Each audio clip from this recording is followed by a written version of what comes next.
સમાચારમાં આગળ વાત કરીએ તો જ્ઞાનવ્યાપીમાં એએસઆઈના સર્વે પર રોક નહીં।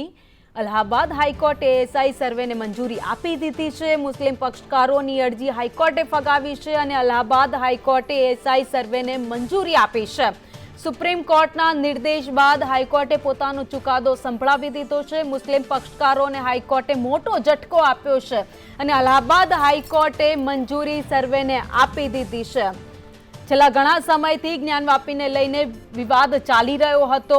બંને પક્ષ તરફથી અરજી કરવામાં આવી હતી, ત્યારબાદ સર્વે કરવામાં આવ્યો। એએસઆઈના સર્વેમાં અત્યારે તેને સર્વેને મંજૂરી આપી દીધી છે અને હાઈકોર્ટે મુસ્લિમ પક્ષની અરજીને ફગાવી દીધી છે, જ્યારે સર્વેને માન્ય રાખવામાં આવ્યો છે।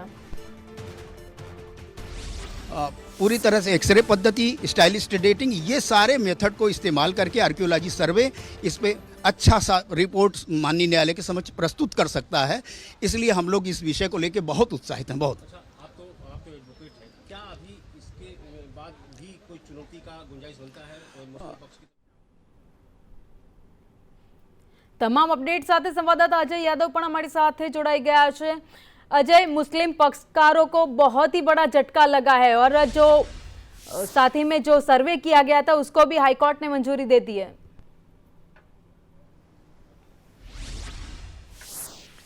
देखिए, निश्चित तौर पे जिला जज की तरफ से जो ज्ञानव्यापी के एएसआई सर्वे की इजाजत दी गई थी उसको मुस्लिम पक्ष ने पहले सुप्रीम कोर्ट में चुनौती दी थी। तब सुप्रीम कोर्ट की तरफ से कहा गया था कि आप पहले हाई कोर्ट का दरवाजा खटखटाइए, वहां से अनुमति लीजिए, फिर उसके बाद सुप्रीम कोर्ट आइए। और आज इलाहाबाद हाई कोर्ट की तरफ से जब इस मामले पर सुनवाई हुई तो मुस्लिम पक्ष को निश्चित तौर पर बड़ा झटका लगा है, क्योंकि मुस्लिम पक्ष की तरफ से तर्क दिया जा रहा था कि अगर ज्ञानव्यापी मस्जिद का एएसआई सर्वे होता है तो ऐसे में कहीं ना कहीं जो ज्ञानव्यापी का ढांचा है उसको नुकसान पहुंच सकता है। तो इस पर इलाहाबाद हाईकोर्ट ने एएसआई की टीम को बुला करके ये जानने की कोशिश की गई थी कि आप लोगों के द्वारा जो सर्वे था वो किस तरह से किया जा रहा है और खास करके क्या इससे किसी ढांचे को किसी तरह का नुकसान हो सकता है। क्योंकि मुस्लिम पक्ष की तरफ से एक ये भी दलील दी जा रही थी कि नया सबूत बनाने की जरूरत नहीं है या बनाने की कोशिश एएसआई की तरफ से की जा रही है। इन सभी दलीलों को इलाहाबाद हाईकोर्ट की तरफ से खारिज किया गया है और साथ ही साथ ये भी कहा गया है कि न्याय हित में यह फैसला लिया जा रहा है और सर्वे जारी रहेगा। यानी जिला जज की तरफ से जो निर्देश दिया गया था ज्ञानव्यापी के एएसआई सर्वे का, उसको एक तरह से इलाहाबाद हाईकोर्ट ने अनुमति दे दी है। और हालांकि एएसआई की तरफ से करीब 3 से 4 घंटे 43 सदस्यीय टीम ने जो ज्ञानव्यापी मस्जिद है उसका एक तरह से सर्वे किया था, लेकिन एएसआई की तरफ से ये जरूर कहा गया इलाहाबाद हाईकोर्ट में कि जो ज्ञानव्यापी मस्जिद का सर्वे होगा उसमें किसी तरह से ढांचे को नुकसान नहीं पहुंचाया जाएगा, बल्कि इसके इस तह को पहचानने की कोशिश की जाएगी कि आखिर इस मस्जिद का कैरेक्टर क्या है, क्या ये मंदिर का कैरेक्टर है या मस्जिद का कैरेक्टर है। क्योंकि उसमें कई सारे ऐसे खंभे और कई सारे ऐसे निशान मिले हैं जिसमें त्रिशूल से लेकर के कमल का फूल, उसकी वजह से हिंदू पक्ष की तरफ से दावा किया जा रहा है कि यह दरअसल मंदिर का हिस्सा है और इसका सर्वे होना चाहिए। और इसी बात को लेकर के जो जिला जज है उनकी तरफ से अनुमति दी गई थी।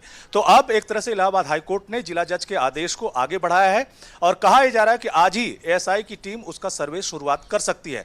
लेकिन एक संभावना यह भी है कि मुस्लिम पक्ष इस मामले को सुप्रीम कोर्ट में चैलेंज कर सकता है। ऐसे में हिंदू पक्ष की तरफ से जो विष्णु जैन मुख्य वकील हैं उनकी तरफ से कहा गया है कि अगर मुस्लिम पक्ष इसे सुप्रीम कोर्ट में चुनौती देने की कोशिश करता है तो हिंदू पक्ष भी जाकर के वहां पर अपनी दलील रखेगा। हालांकि इस बीच तमाम सारी पॉलिटिकल जो प्रतिक्रियाएं हैं वो भी आनी शुरू हो गई है और लोगों की तरफ से कहा जा रहा है कि जो भी ज्ञानव्यापी का सच है एएसआई के सर्वे से वह निश्चित तौर पर उजागर होगा। लेकिन एएसआई ने एक बात जरूर कही है कि अगर इस मस्जिद की सर्वे के बाद खुदाई की जरूरत होगी तो कोर्ट से अनुमति जरूर ली जाएगी। जी, धन्यवाद जानकारी के लिए अजय।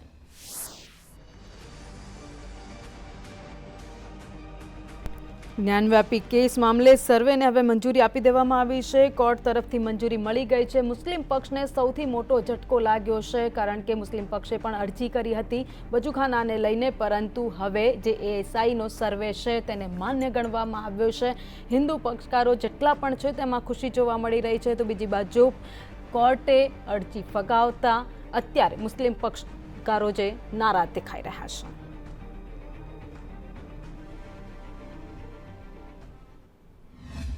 भले ट्रायल बाकी है इस केस का, लेकिन आज जीत तो हो गई।